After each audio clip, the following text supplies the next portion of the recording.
Y hola, sean bienvenidos a nuestro programa que va a estar eh, mensualmente, constitucionalmente hablando. Hoy tengo el agrado de presentarles a nuestras invitadas del día de hoy, que son tres profesoras que saben mucho acerca de lo que vamos a hablar. Bueno, voy a partir con la profesora Catherine Soledad, que es profesora de Historia. También quiero presentar a la profesora Maciel López, que muy querida por mí y por todos los que estamos escuchando, igual que la profe Katy, profesora de Historia, y nuestra profe Claudia, que yo creo que todos la conocen ya, la profe de teatro. Bueno, les doy el espacio para que también puedan decir algo, profesoras. Eh, Profe Katy. Bueno, hola, buenas tardes. Para mí es un agrado poder participar de este programa. Me imagino que vas a poder estar haciendo otros a lo largo del tiempo para poder conversar temas que son tan importantes, ¿no? Como lo que está pasando en Chile, en cuanto a la pandemia, en cuanto al estallido, en cuanto a nuestro proceso, ¿verdad?, constituyente que estamos viviendo ahora. Entonces, muchas gracias por la invitación. Un honor estar en esta instancia, ¿verdad? Y compartiendo también con dos tremendas profesoras y con alumnos también maravillosos. Eso. Muchas gracias, profe Katy. Profe Maciel. Yo también encantada, sobre todo de conversar, pero de forma grabada con mis amigas y compañeras y colegas también, y qué mejor que con nuestros estudiantes, que para mí no hay nada más placentero que eso. Yo no participo de ninguna otra, en ninguna otra tipo de reunión virtual. De hecho, me han invitado, pero siempre digo que no porque no me siento cómoda, pero con mis estudiantes, por supuesto que sí, siempre es una oportunidad para llegar a ustedes y poder enseñarles más de lo que hemos reforzado en clase. Así que agradecida de estar con todos ustedes. Oh. Uh-huh. Estimada profesora Claudia, por favor. Bueno, saludarte primero que todo, Lucas, agradecer ahí al grupo de trabajo que está llevando a cabo este podcast. Súper loco porque es primera vez que me invitan a un podcast, así que estoy súper contenta de probar este nuevo formato y saludar también a mis colegas, amigas, compañeras de camino, que sin duda es muy interesante en realidad de lo que vamos a hablar. Y más que nada como proceso, claro, de enseñanza, que es el objetivo, ¿no?, de este podcast, como bien nos contaba, es el proceso formativo, ¿no?, de lo que tanto tenemos necesidad hoy en día, que es sobre educación cívica, ¿cachai? Como comprender también el proceso constituyente. Y bueno, qué mejor que compartir con dos colegas de historia este camino, que lo mío es más que nada de mis vivencias y de lo poco y nada que sé, pero ellas, por supuesto, van a poder también dilucidar un poco más en los contextos históricos que nos han hecho llegar a este proceso, a este momento. Así que súper contenta y muy agradecida. Ok, qué bueno que se sientan cómodas en este espacio que hicimos con Diego. También contarles que es la primera vez que nosotros hacemos un podcast. Mi compañero Diego, él se encarga de la parte estratégica de este podcast. Yo soy el parlanchín, el presentador. Ok, estimadas profesoras, para ustedes preparamos una serie de preguntas. Entonces, quiero que comencemos con la primera pregunta, que es,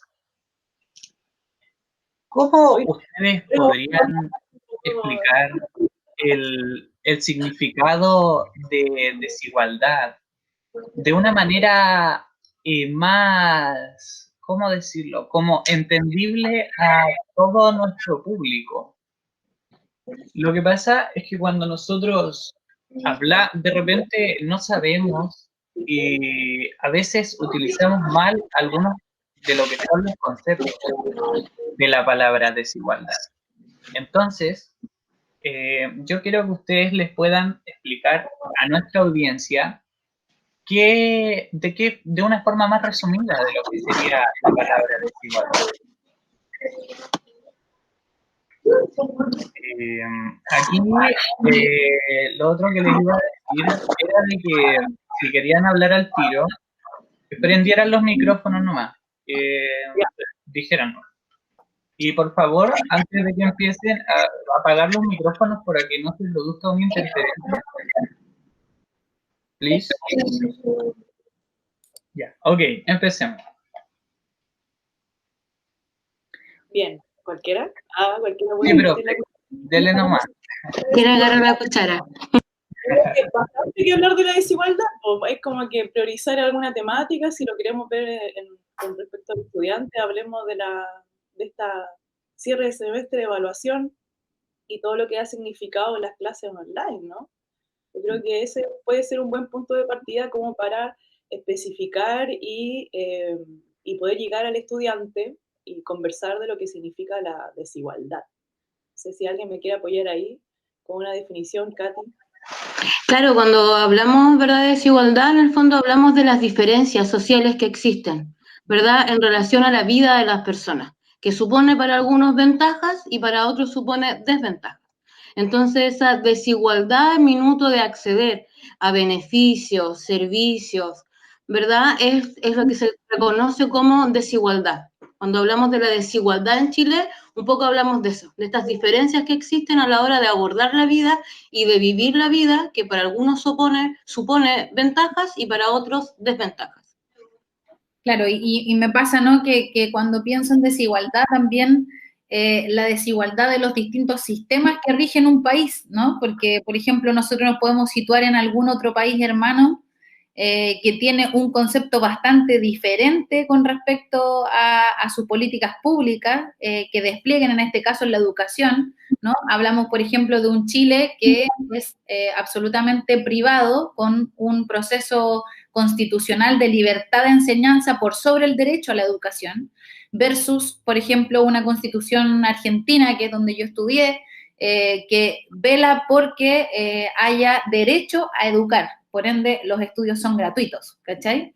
Entonces, vivimos en un contexto bastante cercano con respecto a quizás hechos históricos, por ejemplo, ¿no? Estamos un poco en paralelo, si es que ahí me corrigen mis compañeras de historia, en realidad los países se rigieron casi en las mismas fechas, ¿no? No tan diferentes en términos de instituirse, ¿no? Este país, de conformarse como país.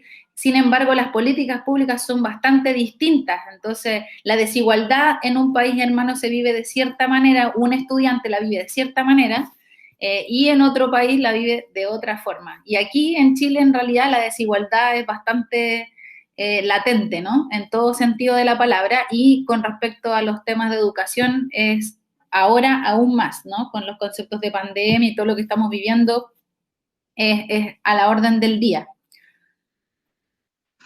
Claro, un poco, como decía aquí mis queridas amigas, el tema de la desigualdad también lo vemos en educación. Por ejemplo, lo que decía Claudia, en Perú hoy día se entregaron recursos, internet y computador para todos y todas los estudiantes que no tenían recursos. En cambio, aquí en Chile, desde una escuela pública, ¿verdad?, escuela básica, surge esta campaña Wi-Fi para todos, que en el fondo busca eso, que el Estado pueda y se haga cargo de la responsabilidad que tiene.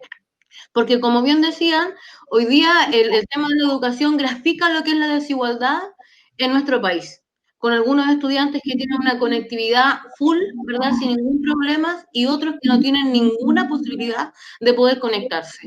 O esta desigualdad en las conexiones, ¿no? Algunos con Wi-Fi, algunos desde sus planes de celulares, otros comprando bolsas de minutos. Entonces, eso nos habla también de esta desigualdad, que genera para algunos las ventajas, ¿verdad?, de tener todo muy a la mano, y para otros esta desventaja de tener que poco menos que luchar por cosas que deberían ser derechos. Ahora, solo para... sí, perdón. Solo con... Dale. De la desigualdad, un poco igual se habla de la conexión, ¿no?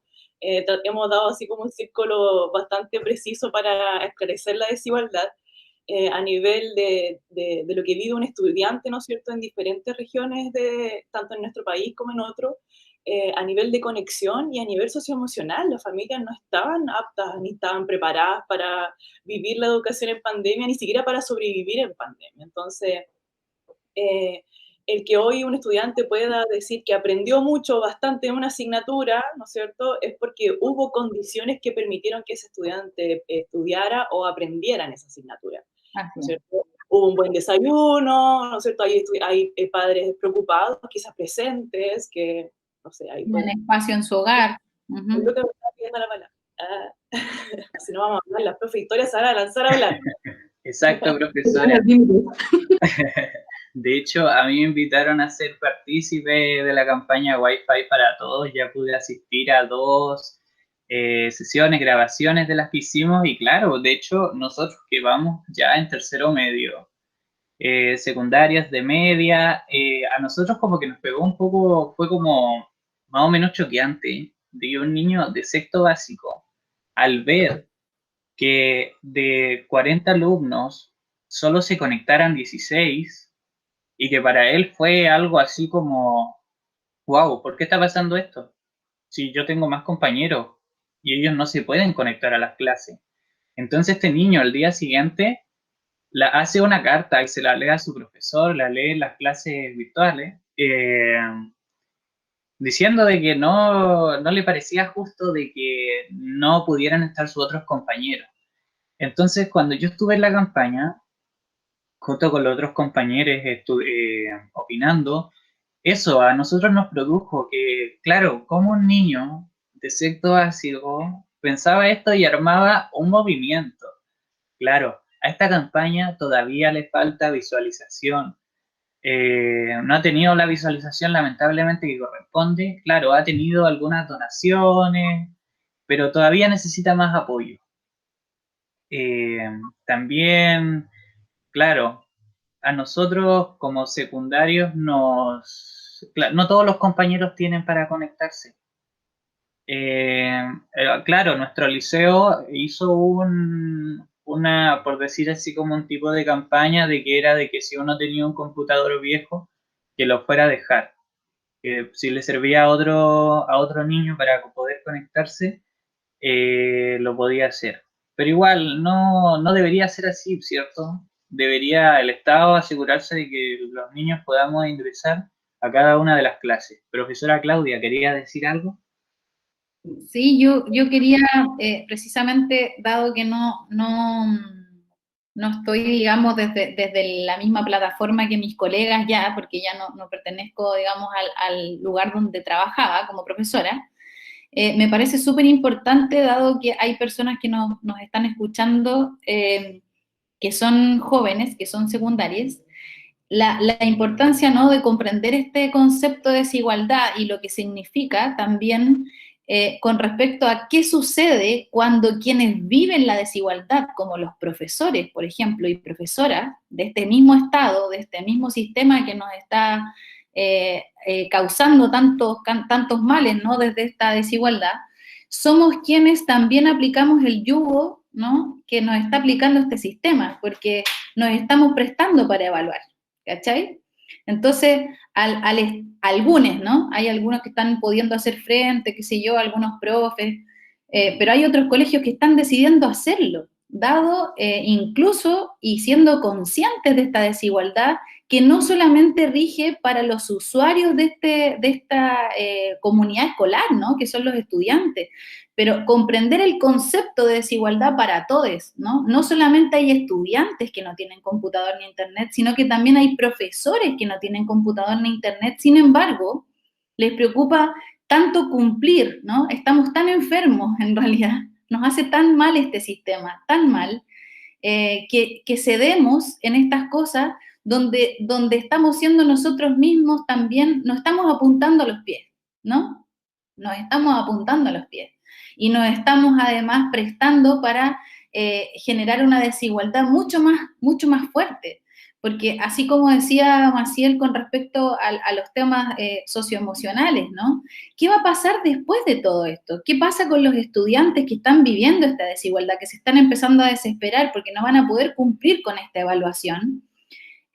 no van a poder cumplir con eso, quizás van a repetir, ¿no? Empieza toda esta psicosis colectiva, ¿no? De qué hacer con eso. Y a veces existen padres preocupados, o en realidad más que padres preocupados, porque yo siento que los padres preocupados existen siempre. El tema es que no hay padres con tiempo para poder generar quizás también una conversación o poder ligarse, ¿cachai? A apoyar a que esta desigualdad no se siga generando. Entonces, ¿qué va a pasar con estos niños el día de mañana? Que van a empezar a tener estas repercusiones, estos traumas, porque les viene la pobreza encima, porque se sienten, ¿cachai?, desamparados, porque se van a empezar a sentir solos, porque se van a empezar a sentir discriminados, ¿no? Por no contar, discriminades, por no contar con estos recursos. Y es lo mismo que pasa con profesores, ¿no?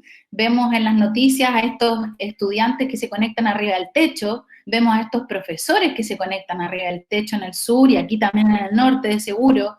Entonces, ¿qué pasa cuando digamos, este sistema que nos oprime, ¿no? Nosotros los oprimidos nos prestamos también a seguir oprimiendo, ¿no? Es una cadena de opresión en la desigualdad, eso. Yo creo que un poco para aportar igual en la discusión, en la lógica de la plataforma en la que estamos discutiendo en la constituyente, ¿no? Yo creo que pensando en todo lo que estaba hablando la Claudia, que para mí es muy significativo, yo apruebo todo lo que dice,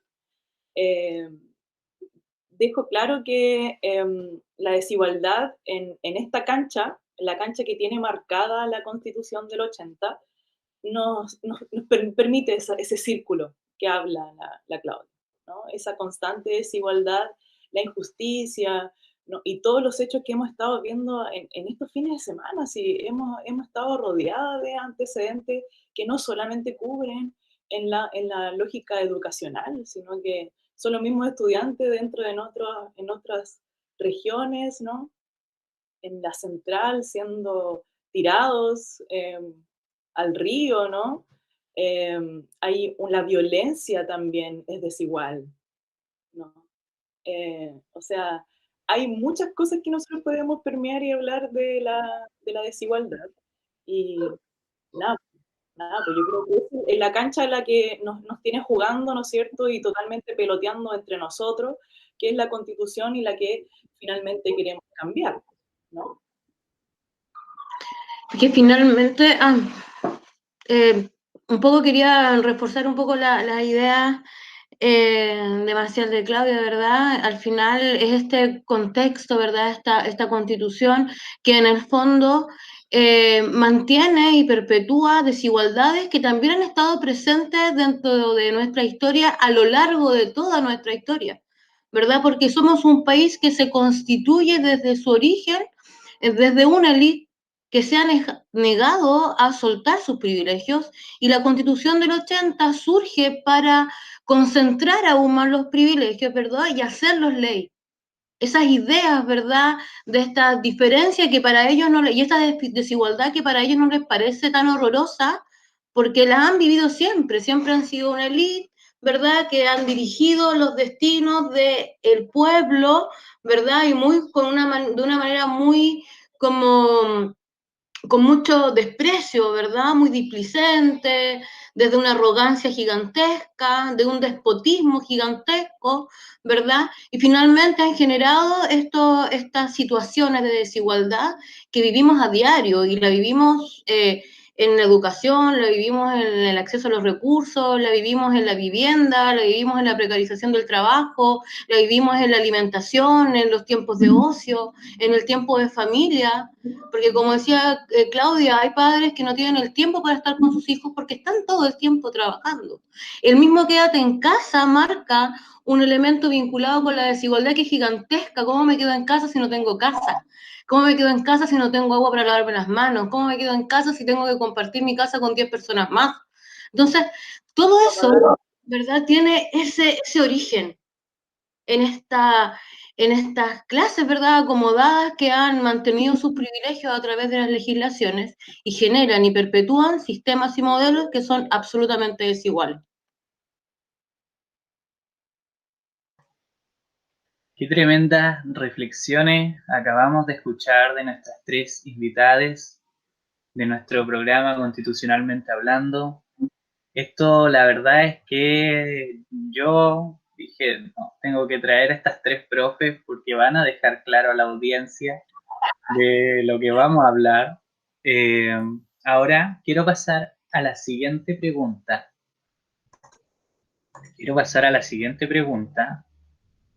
Que es, ¿qué es lo que sienten con respecto al movimiento realizado el 18 de octubre del 2019?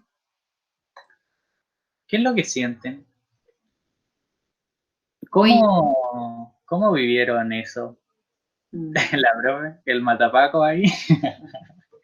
Bueno, yo primero felicitarte porque la pregunta vaya con respecto a lo que uno siente, que creo que es precisamente lo que nadie se está preguntando. Hace mucho rato que vengo un poco reflexionando eso en esta pandemia, y es cómo la gente todavía continúa pensando que esto hay que solamente pensarlo desde aquí, ¿no? Y desde el cerebro, pero es verdad que no nos están viendo, esto es un podcast, pero también no preguntándose que este cerebro no solo sirve para pensar, si todo este cuerpo está absolutamente unido, ¿no? Todo esto está absolutamente unido, entonces, ¿por qué hemos dejado de pensar que el pensamiento va alejado del sentir? Por Dios, ¿hasta cuándo? ¿Hasta cuándo pensamos que somos solamente una sociedad pensante, racional, ¿no? Somos una sociedad sentipensante. Sentimos y luego reflexionamos. Todo es, y más lo que ha estado pasando ahora, lo que más me ha hecho reflexionar en este periodo, para quienes nos están escuchando y de seguro les pasa, es que lo primero que me sucede es que siento, luego pienso, siento, luego existo, ¿no? Primero siento, ¿no?, mucha rabia, primero siento frustración, primero siento esta desigualdad que me pega, pero en lo más profundo de mi corazón, porque soy de ese quintil desigual, porque mis estudiantes son de ese quintil más pobre de Chile, porque mi escuela es un 74% más vulnerable, ¿cachai? En estas escuelas de la región y de la ciudad, porque tenemos que estar los profesores velando porque además ese 74% se mantenga, porque si no nuestro sueldo tampoco sube, ¿cachai? Entonces, es tan fuerte lo que uno puede sentir con respecto al estallido social, que a mí personalmente me caló tan hondo, tan profundo, porque la verdad siento que quienes compartimos, ¿no?, y como es lo que está pasando acá en este conversatorio, en este podcast, nosotros vamos a llegar de seguro a compartir mucho lo que pensamos, ¿cachai? Pero ¿qué pasa con la gente que no reflexiona cuál es el sentimiento que le genera esto que ha estado sucediendo? Además de que, ay, pucha, me rompieron ¿cachai? Me rompieron el almacén, pucha, me saquearon, ¿cachai? ¿No? Que es lo que puede pensar la gente que no está de acuerdo quizás con nuestro pensar o con nuestro sentir, que está en esa nebulosa. Entonces, mi sentimiento en realidad es que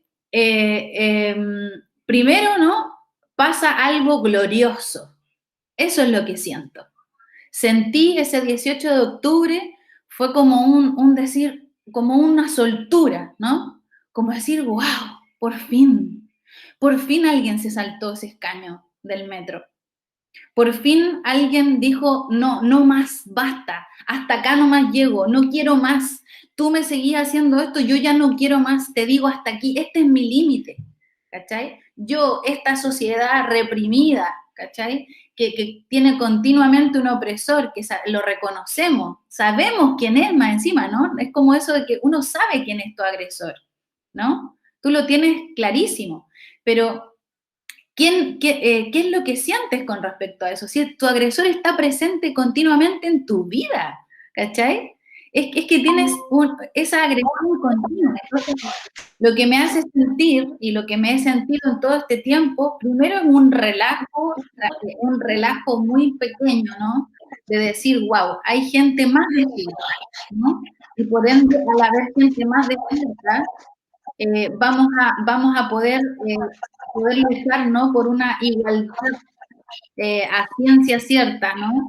Una mejor calidad de vida, quizás. Vamos a tener un discurso mucho más construido colectivamente.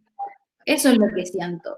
Y que además, después de todo este proceso significativo, ¿no? De proceso histórico que nunca, hace muchos años no veíamos, esta revuelta popular, ¿no? Esta revolución popular, hace que sea un efecto dominó increíble, porque no solamente son estos estudiantes los que se manifiestan y parten por ellas, ¿no? Por ellas, las compañeras estudiantes de los liceos de mujeres de Santiago saltan el torniquete, sino que genera un efecto de dominó en muchas otras generaciones. Entonces no solamente despiertan estas nuevas generaciones que nosotros tenemos la esperanza, sino que despiertan las generaciones también antiguas que estaban dormidas, no sé si antiguas, pero las generaciones dormidas por este yugo de la dictadura. Entonces despierta una energía y un sentimiento de orgullo, que es lo que me tocó ver en Santiago. Yo viajé en contexto de 18 de octubre, viajé a Santiago y era ver a personas que esperaban este momento hace muchos años. Gente incluso que decía, yo con esto muero tranquilo. Escuché a un caballero que dijo, con esto muero tranquilo, y tenía un cartel gigante por la Alameda que decía, con esto me muero tranquilo, camino tranquilo hoy en día porque puedo morirme, ya vi este despertar.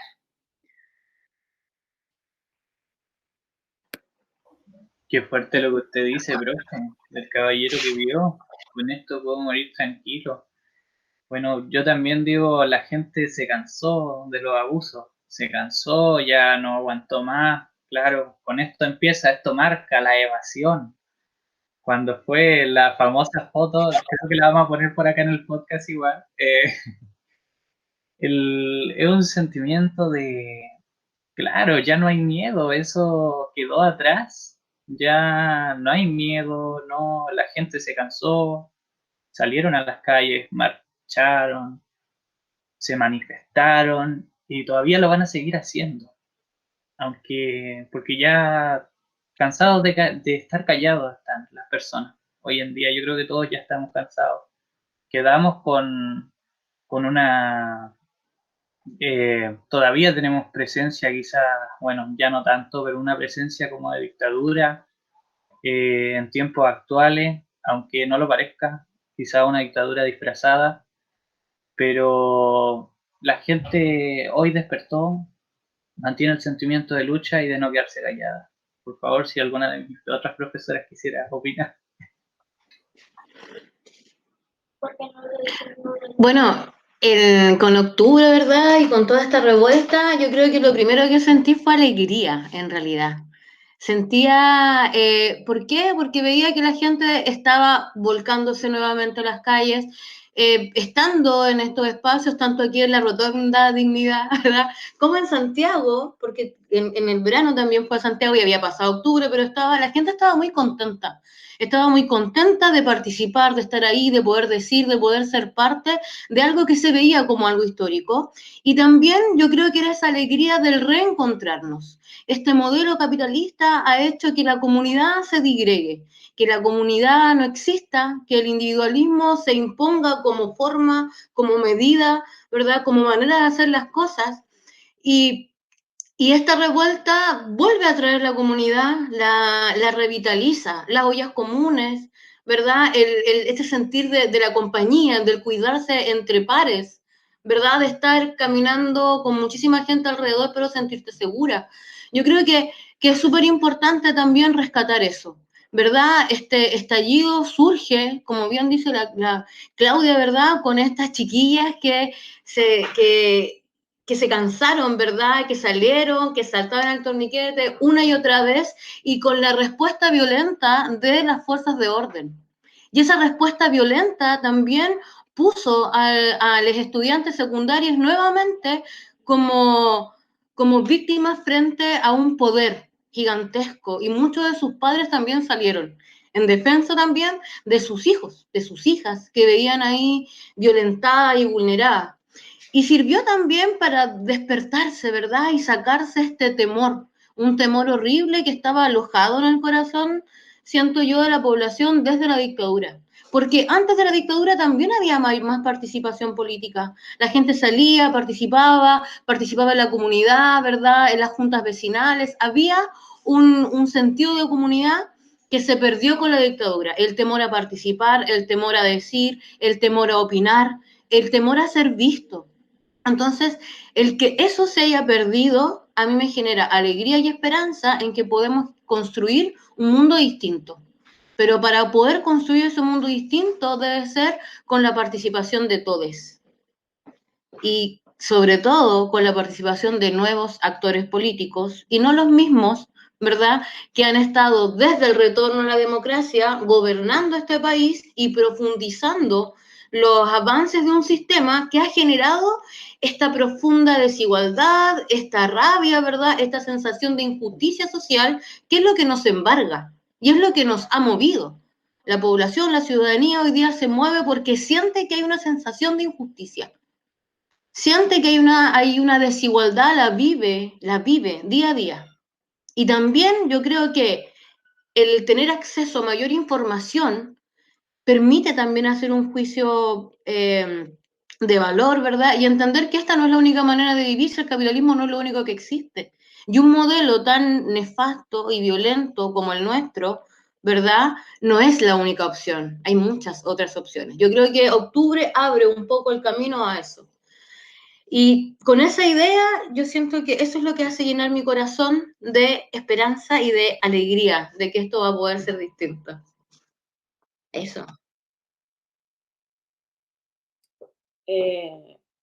No sé qué más agregar, pues si las chiquillas igual lo dijeron todos, y para qué voy a decir de nuevo, para qué, sí, al final, mira, para qué les voy a mentir, yo en un principio entré igual en el sentimiento de todos, al final estábamos todos enrabiados de lo que estaba pasando afuera, pero claro, comparto la alegría, ¿no?, de encontrarnos, y ese encuentro fue precioso para todos quienes participamos de cabildos y estuvimos ahí, qué cosas que nos va a, que vamos a guardar en nuestra memoria, ¿no? En nuestra memoria colectiva y en nuestra memoria individual, que es muy importante trabajarla. Y yo la trabajé, y eso voy a aportar algo que, para no repetir lo que dijeron ya mis compañeras, eh, yo hice una peguita, junté material de todo lo que pasó del año pasado, diarios, prensa, eh, los cabildos, afiches, de todo. Así que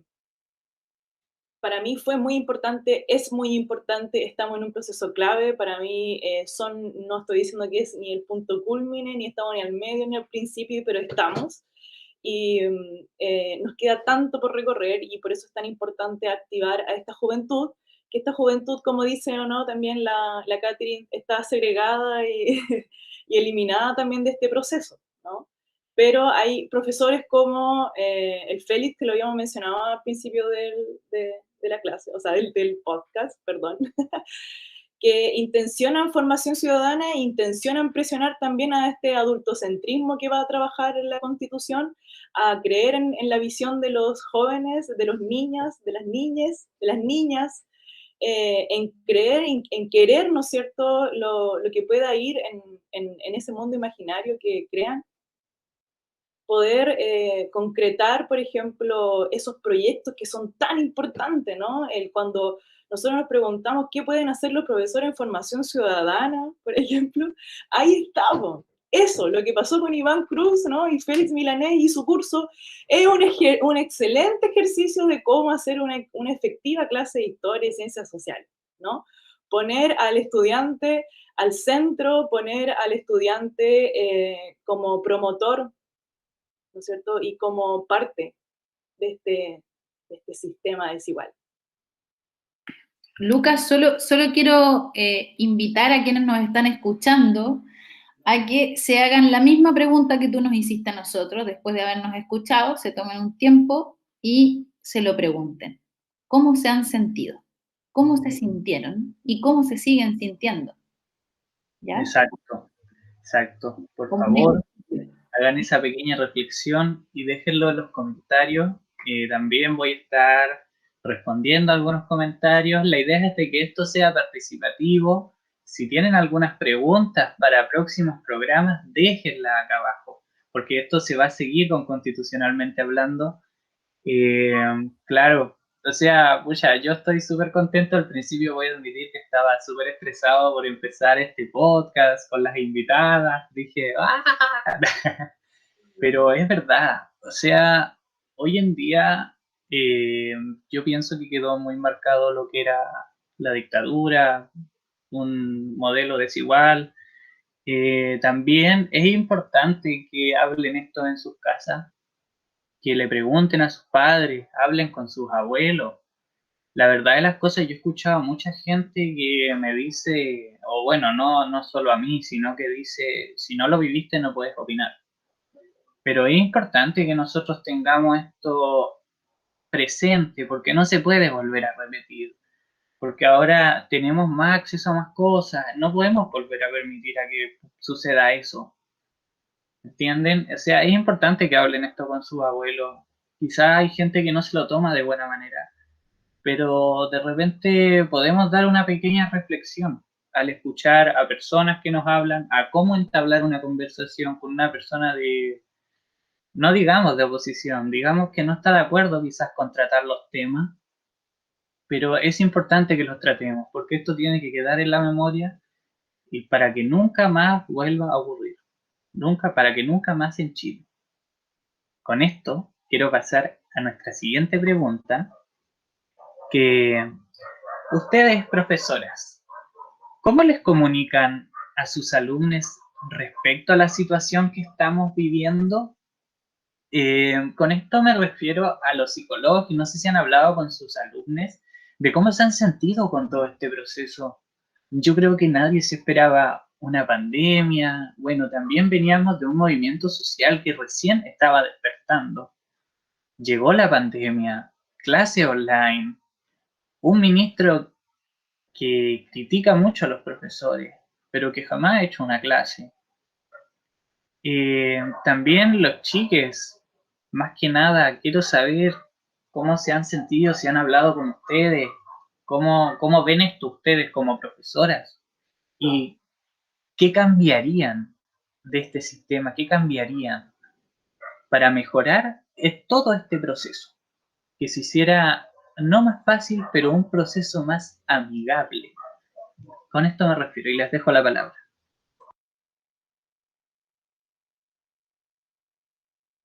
Dale más y dale más. Bueno, yo creo que es súper importante darle el espacio a que los estudiantes puedan, ay, discúlpame amiga, que los estudiantes también puedan decir cómo se sienten, ¿verdad? Y cómo han vivido este proceso. Porque si para nosotros que somos adultas se nos hace difícil, para los estudiantes aún más, ¿verdad? Porque el estar encerrado, el no ver a sus amigues, ¿verdad? La experiencia del colegio, también yo pienso en los estudiantes que están en cuarto medio, por ejemplo, y que este fue su último año de enseñanza media, ¿verdad? Obviamente esto genera una situación compleja en lo emocional, ¿verdad? También es muy complejo el poder llegar, porque a veces tampoco siento yo que a veces hay estudiantes que no están dispuestos tampoco a conversarlo y se hace más difícil un poco llegar y, y poder entablar alguna conversación sincera desde lo que sienten más allá del que estoy bien. Pero yo creo que nosotras sabemos y tenemos súper claro que, claro, el encierro genera ansiedades, tenemos súper claro que está la falta de compartir con los amigos que son tan importantes en la adolescencia. Y la falta de conexión. Bueno, y la falta de conexión y la falta de trabajo en muchas familias y la falta de recursos, ¿verdad? Entonces, no sé, es difícil saber cómo se podría mejorar más. Yo, de verdad, si tú me preguntas a mí, yo, Catherine Vega, voy por una promoción automática y se acabó. Y que este rato podamos encontrarnos y conversar de temas y de repente tratar de ir viendo qué es lo que pasa, ¿verdad? Cómo nos sentimos y tratar de conversar algunas temáticas para mantener ahí el cerebro como activo, ¿no? Y poder conversar con otros, dar la posibilidad de dialogar dentro del curso, pero definitivamente yo comparto mucho lo que dice la Cleo, o sea, evaluar en este contexto es una cuestión muy difícil, y lo hemos conversado también en clases, Lucas, que para mí el tema de evaluar en este contexto es súper complejo. Yo todavía tengo esperanzas en que se apruebe la ley de promoción automática, ¿verdad? Y que lo que hemos estado haciendo sea un apoyo, un espacio para conversar, un espacio para distraerse, ¿verdad? Pero es complejo educar en pandemia, es complejo aprender en pandemia, es complejo estar en pandemia. Eso. Sí, es terrible. Soy profesora jefe, así que puedo ver de cerca todo lo que ha significado y lo dificultoso que ha sido para mi estudiante, y todo lo que implican las desmotivaciones y todo lo que hemos conversado ya en palabras grandes, ¿no?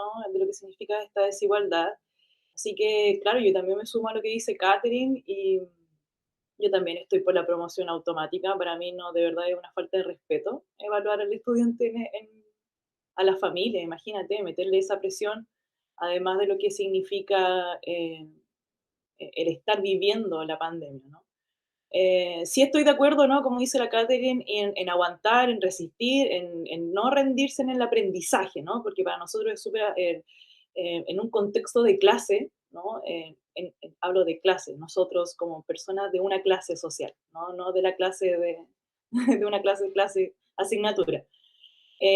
Nosotros sobre todo necesitamos educarnos. Y en mi clase, en mis clases, de clases asignatura, no tengo ningún burgués ni que tenga la vida resuelta. Así que para mí es un compromiso. Si estamos ahí es porque tenemos un compromiso de clase también, y eso es parte de todo lo que nosotros proyectamos y pensamos a la hora de querer cambiar la educación. Eso también habías hecho la pregunta, ¿no? Y cómo, me parece que también tu pregunta estaba en que cómo nosotros abordamos estas temáticas dentro de nuestras clases, ¿no? Cómo hablamos de estos temas que rememoran cosas, porque al final hablar de la revuelta, ¿no? A muchos de las generaciones de sus papás o sus abuelos, ¿no? Implicó una como rememoración de un pasado violento. Entonces se asume de que tampoco este tema hay que hablarlo, ¿no? Pero los profesores de historia siempre hemos sido bastante inteligentes, y otros profesores también, y siempre han aprovechado la oportunidad de sus clases, ¿no? De poder llegar, ¿no? Uno cuando habla de la revuelta, uno puede hablar de la revuelta, si la revuelta no solamente no existió en Chile el 18 de octubre, es algo histórico, ¿no? Puede hablar y enfocarte, ¿no? Tratar de ser preciso y vas a poder llegar, pero el tema es hacerlo. El problema es que tenemos colegas que no hacen la pega, no quieren hablarlo, por no querer quedar mal, ¿no? Por proteger el trabajo, porque hablar de política en Chile, en un Chile desigual, ¿no? Eh, también es un tema que no lo vamos a abordar acá porque puede traer consecuencias. Sí, a mí me ha pasado algo súper distinto a las compañeras. Mi conexión con mis ex estudiantes ha sido desde el Instagram y desde el Facebook, y con algunas videollamadas. Entonces, claro, no estoy pudiendo acceder, por ejemplo, a estudiantes, bueno, obviamente ellas tampoco como profe, pero no estoy pudiendo acceder a estudiantes que mantengo con continua preocupación, como estudiantes que conozco de todo este proceso de 8 años siendo profe. Yo cumplí 8 años de docencia y, y me despidieron del colegio donde trabajaba, y eso hace que corte, por supuesto, la comunicación con todos. Sin embargo, he mantenido, gracias a también la virtualidad, esta comunicación. Y es lo mismo que me comentan las chicas. Y también tengo familia, tengo sobrinos, tengo primos más pequeños que yo. Ah, yo también soy pequeña, pero tengo la esperanza de ser todavía pequeña. Pero tengo primos pequeños que son adolescentes y que la están pasando muy mal y tienen todo. Fíjate, hay algunos que tienen, hay algunos que no. Hay algunos que tienen todo, pero es tanta la depre. O sea, yo creo que también hay muchos contextos para situarse en el sentir colectivo de esto que está sucediendo. Una cosa es que tú tengáis incluso todo para hacerlo, todo. Podéis tener internet, podéis tener el mejor escritorio, la mejor sala de, o sea, podéis tener hasta un estudio propio como niño privilegiado, ¿cachai?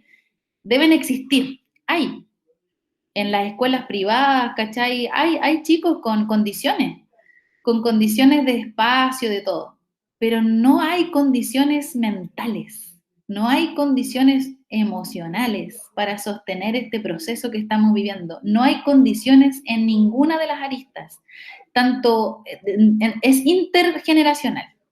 Esto es, traspasa, es transversal a todas las generaciones. No hay nadie que yo haya escuchado en el mundo, y mira que me he conectado con varias personas de Barcelona, me he conectado con gente de Argentina, Bolivia, Perú, Colombia.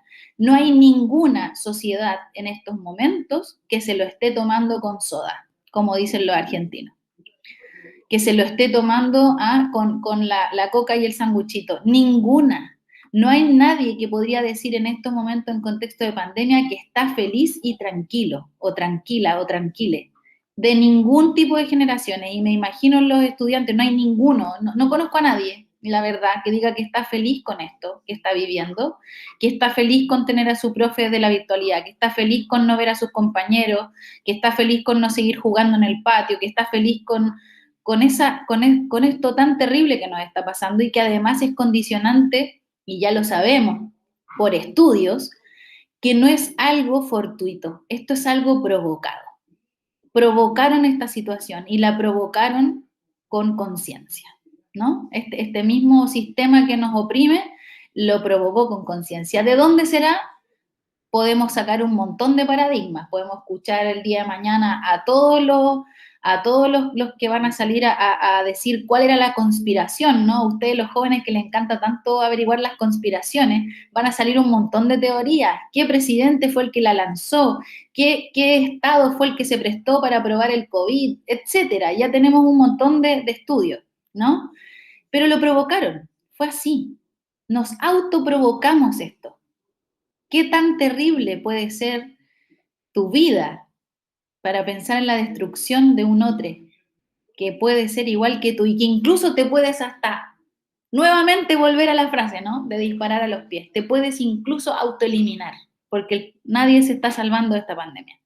Entonces, es tan terrible la sensación, el sentimiento que han tenido o los testimonios que he recogido, ¿no? Porque son testimonios incluso, como les digo, no son en contextos de clase, ni en classroom, ni en nada.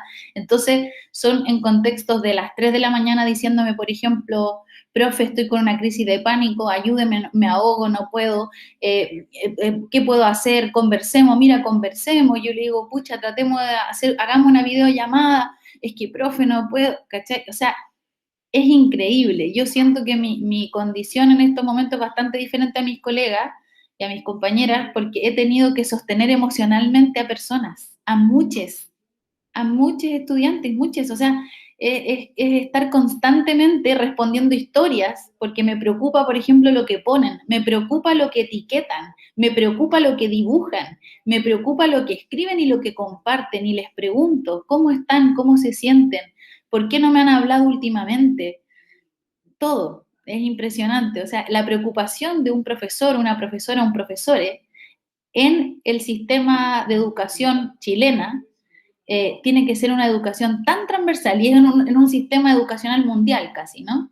Es tan transversal a todo porque somos profesores, psicólogos, somos todo a la vez. Somos padres, ¿cachai? Sin serlo biológicamente, somos padres. Yo me siento muy madre de mis estudiantes, muy, muy, muy. Es desde ese lugar en el que trabajo también de contener, de cobijar, de acompañar, ¿no? De cumplir ese rol que no está cumpliendo nadie quizás en su familia, de que se sienta acompañada y que además se pregunte que así como se siente él, ella o ella, se siente también su padre, se siente también su madre, se siente también su abuelo, se siente también su tío con el que vive, continuamente lo trata mal. O sea, es tan tremendo que es algo que te invita siempre a la empatía. Si tú no vas a ese concepto primario para poder sopesar este procedimiento de sentir cómo me siento, y no pienso primariamente en la empatía como un concepto para trabajar colectivamente, estamos absolutamente perdidos. No tenemos posibilidad de pasar a una sociedad mejor. ¿Cómo lo resuelvo? Yo sí tengo un poco la respuesta. La respuesta es no olvidar. Memoria, por ejemplo. Ver cómo me sentí yo cuando fui adolescente. A ti padre, a ti madre, a ti hije, a ti abuele, ¿no? ¿Cómo te sentiste cuando eras adolescente? ¿Qué te coartó tu posibilidad? Cuando yo le pregunto a mi papá, por ejemplo, ¿cómo se sintió en su adolescencia? Mi papá me dice, a mí me quitó la adolescencia la dictadura. ¿Sí? La adolescencia me la quitó la dictadura. Yo no viví mi etapa de adolescencia tranquilo porque me lo quitó la dictadura, ¿no? Y eso puede ser en cualquier contexto, desde cualquier lado político. Podría ser alguien que estaba a favor de la dictadura y que tampoco pudo salir porque tenía toque de queda, ¿no? Y también podía ser alguien que estaba en contexto, pero son distintas realidades. Pero la única forma de reparar, la única forma de tener la respuesta a superar esta contradicción tan tremenda interna que estamos teniendo es ser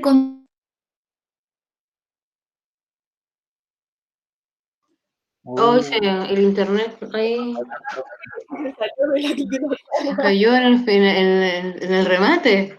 Estaba, el remate, ¡pah! Se cayó.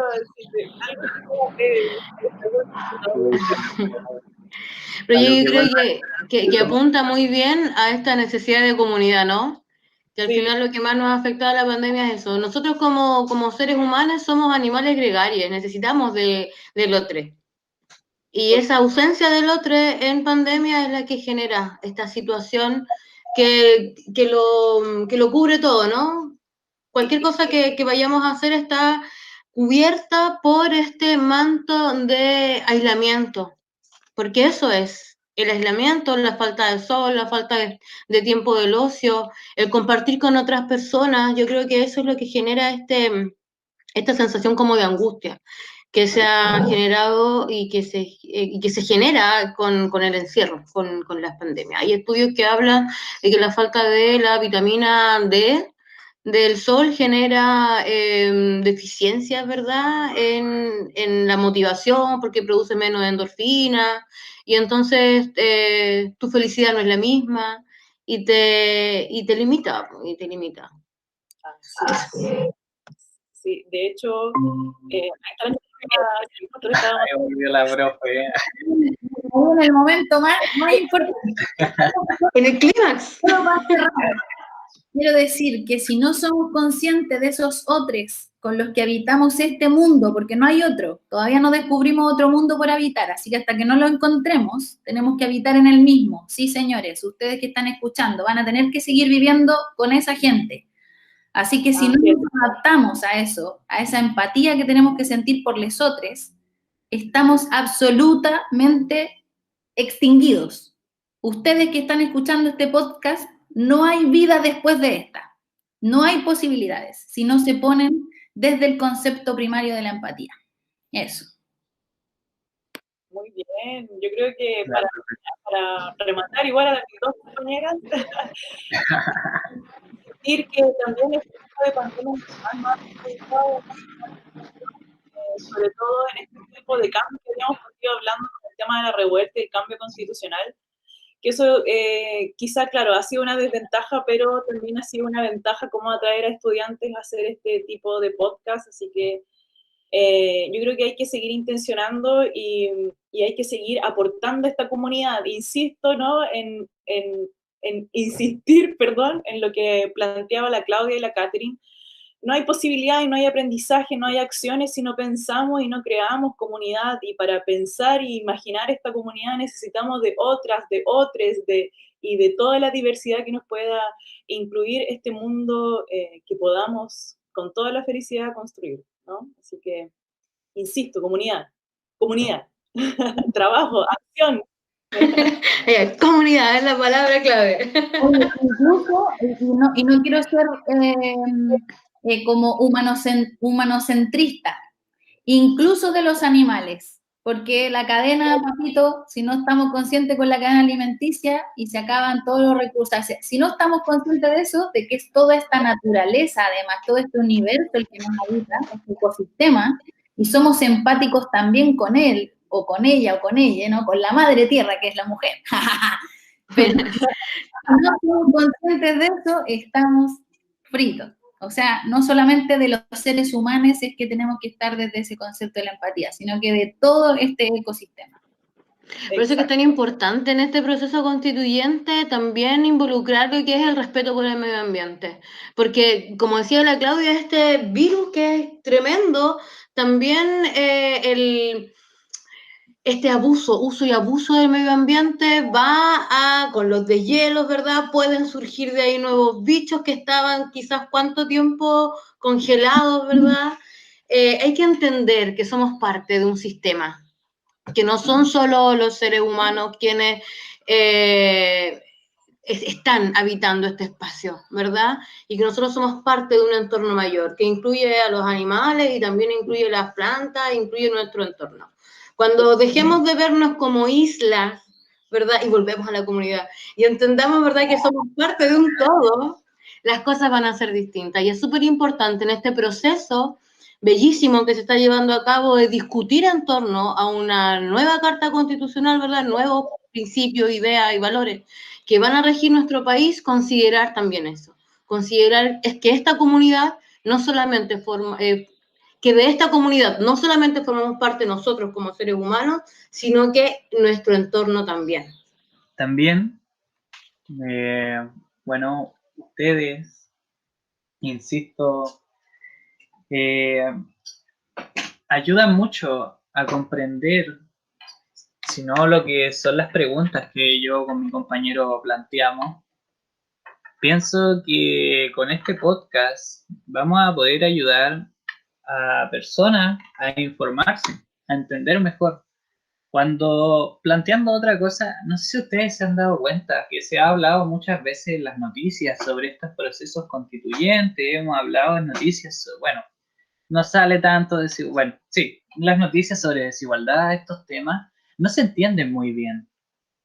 Cuando entramos a los ámbitos políticos, cuando invitamos a personas que van a votar por el apruebo, personas que van a votar por el rechazo, la gente lo que busca es informarse, pero no entendemos, porque existe esto de que no se dejan hablar. Hay como un conflicto cuando tratamos de llegar a estos temas. No sé si ustedes lo han notado. ¿Por qué una persona busca informarse en la televisión? Pero no pasa eso, al final pasa una polémica. No, candidato de la izquierda le dice esto al de derecha. Candidato de la derecha le dice esto al de... Y no cumplen el informativo, a lo que quiere llegar, al mensaje que va a transmitir a las personas. Igual para esto yo quise abrir este programa, para que no ocurriera eso. Mi idea también, aprovechando que estamos ya acá en el programa, es invitar a personas de distinto pensamiento para obtener información, porque la televisión a mí y a los televidentes no la está dando. En los programas del mañanero, de la mañana, no ocurre eso. También pasaba por acá para decir eso y quería hacer mi paréntesis, disculpen. También pasar a lo que es la siguiente pregunta que les tengo. Que olvidándonos del aspecto ahora pandemia, y quería preguntarles, ustedes como funcionarios de la educación, profesoras, ¿qué harían ustedes para cambiar colaborativamente nuestro actual sistema de educación desde nuestras aulas, olvidando la pandemia? Y con esto me refiero a desarrollar una cultura liceana y comunicativa abiertamente.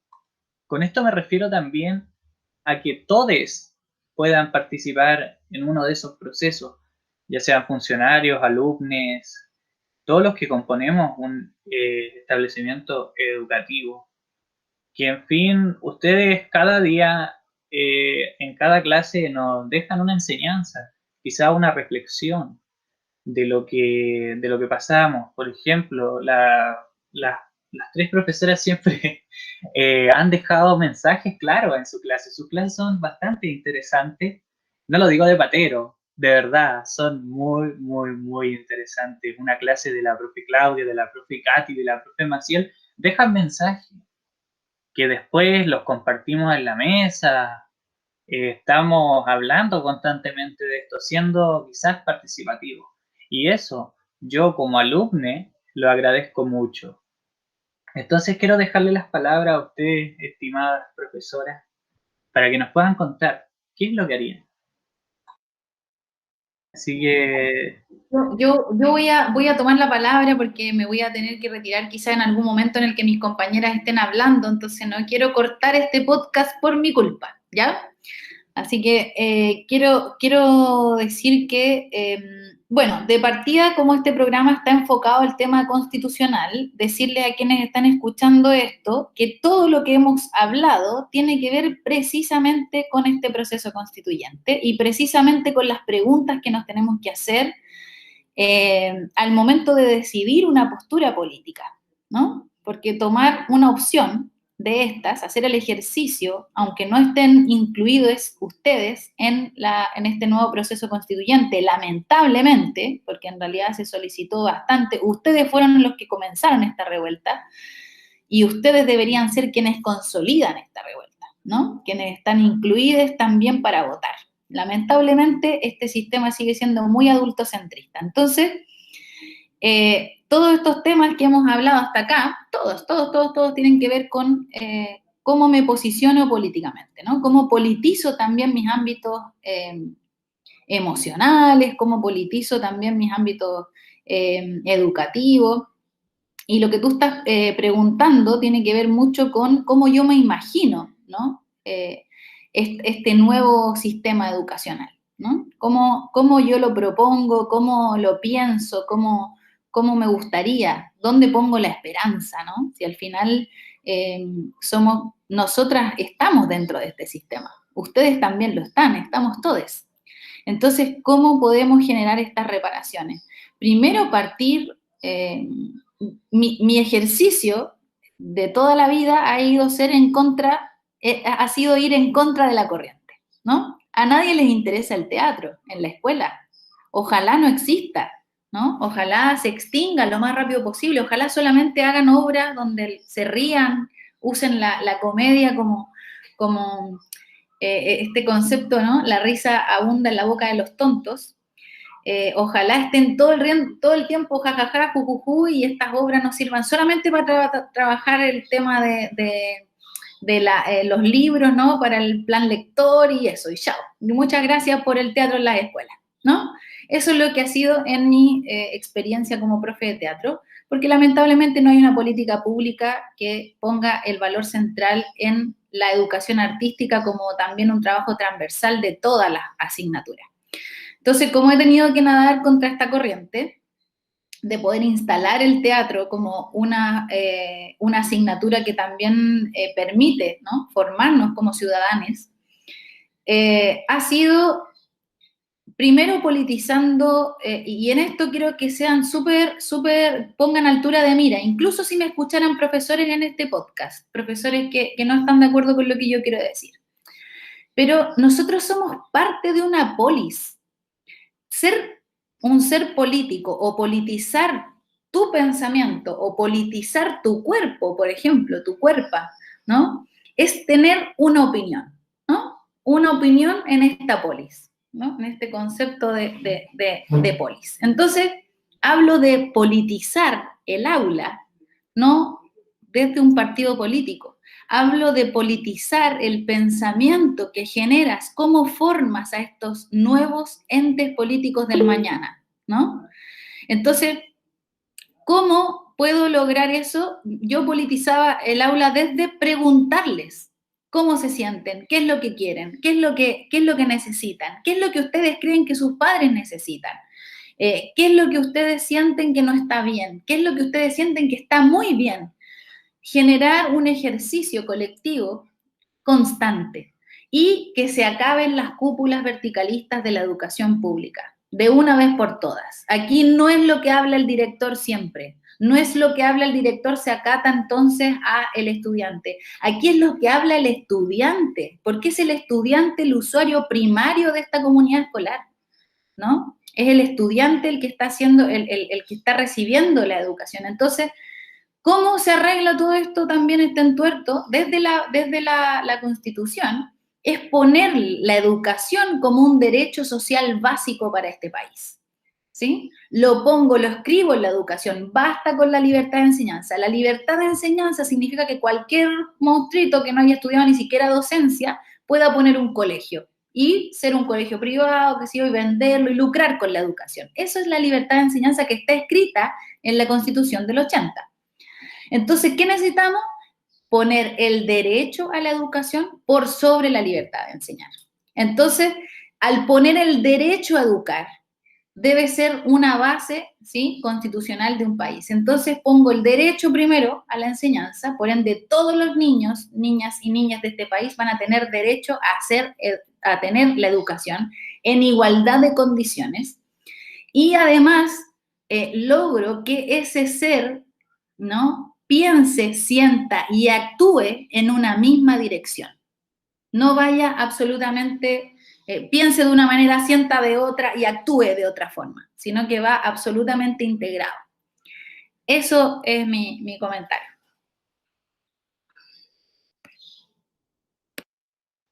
Ok, algo que quieran acotar para ya ir terminando con este maravilloso programa que hemos tenido hoy. La verdad es que estamos un poquito pasados de hora. Es que está muy interesante todos los argumentos y todas las cosas que han dicho nuestras profesoras. Así que las dejo, si quieren acotar con algo más, denle nomás. Sumarle más cositas a la Claudia, que son elementos súper re buenos y que todos hemos ocupado alguna vez para plantear la oportunidad de imaginarnos una escuela diferente, ¿no? Poder crear nuestros propios programas educacionales, sería importante, nuestros propios quehaceres, sin un ministerio, sino que, por favor, nos ayuden a nosotros como profesores, estudiantes capaces de como volver autónomo, propio e incluso más querido nuestro aprendizaje. Así que para mí eso es un aporte vital. Yo creo que eso puede cambiar muchas cosas, que la educación vuelva al Estado, a la forma como los profesores, los estudiantes y los apoderados queremos y vemos la educación, el sistema educacional, las aulas, el día a día. Estamos chatos, yo creo que todos los días yo percibo cómo el estudiante ya está cabreado de esa lógica a las 8 de la mañana, ya no hay ni un respeto. Nosotros como profesores en los establecimientos, ni hasta el día de hoy no hemos sabido qué hacer con los atrasos, ¿no? Hoy tenemos clases a las 11 de la mañana y nadie se ha estado quejando, no hay ningún problema, de hecho. Se pueden hacer otros horarios, se pueden crear, eliminar la lógica del uniforme, ¿no? Se puede hacer tantas cosas que no me competen solo a mí, sino que me competen, ¿no?, a lo que estamos igual insistiendo, la comunidad, no soy yo, no, mi voluntad, ¿no?, está muy bien, ¿no?, estoy motivada en seguir porque para mí el camino es ese, ¿no? Si estoy acá en este camino de educación es porque de alguna u otra forma en el fondo de mi corazón quiero transformarlo todo y quiero ir por todo también, y estoy segura que voy a alimentar a estudiantes también que van a ir por ese camino. Profe Katy, ¿algo que nos quiera decir antes de terminar?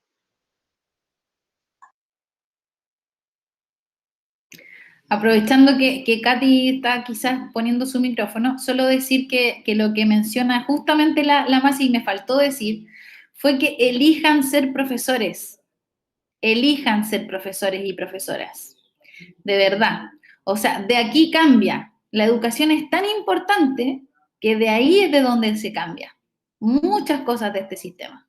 Elijan ser profesores, de verdad. Va a ser un ejercicio fantástico, increíble para comprender quiénes somos y hacia dónde vamos.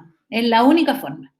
Vas a comprender tu pasado, tu presente y vas a trazar tu futuro. Y dijeron...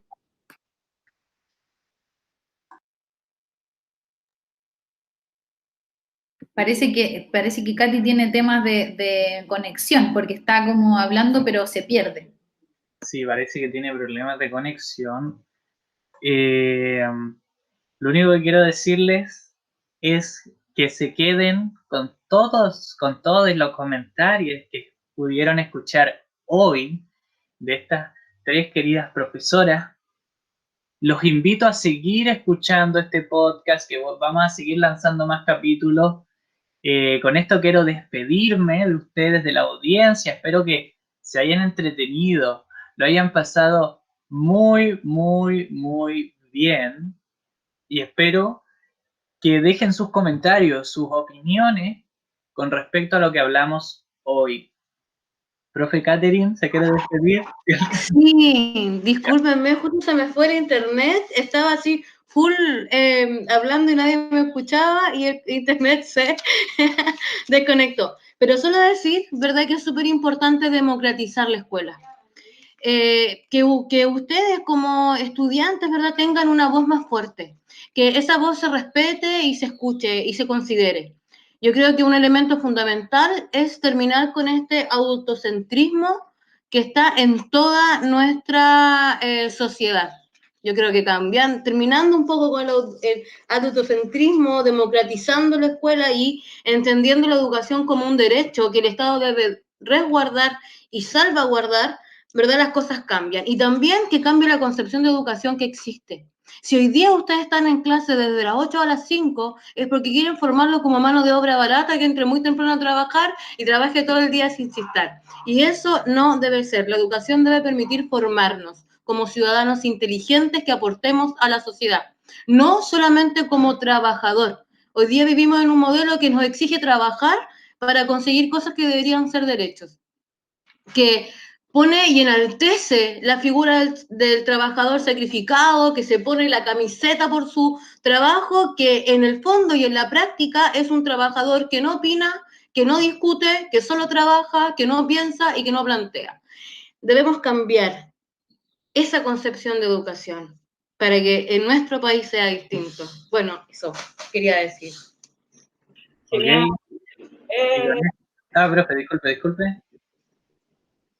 No, nada, Estábamos celebrando. Okay. Con esto terminamos y cerramos el programa de hoy con la última reflexión de la profesora Catherine. Así que, como ya les dije antes, espero disfruten este programa que va a salir muy pronto para que lo puedan escuchar, y los invito a seguir manteniendo presencia en los comentarios. Cuídense mucho. Esto fue Constitucionalmente Hablando. Adiós. Chao, chao. Muchas gracias. Chao, gracias. Chao. Chao, muchas gracias.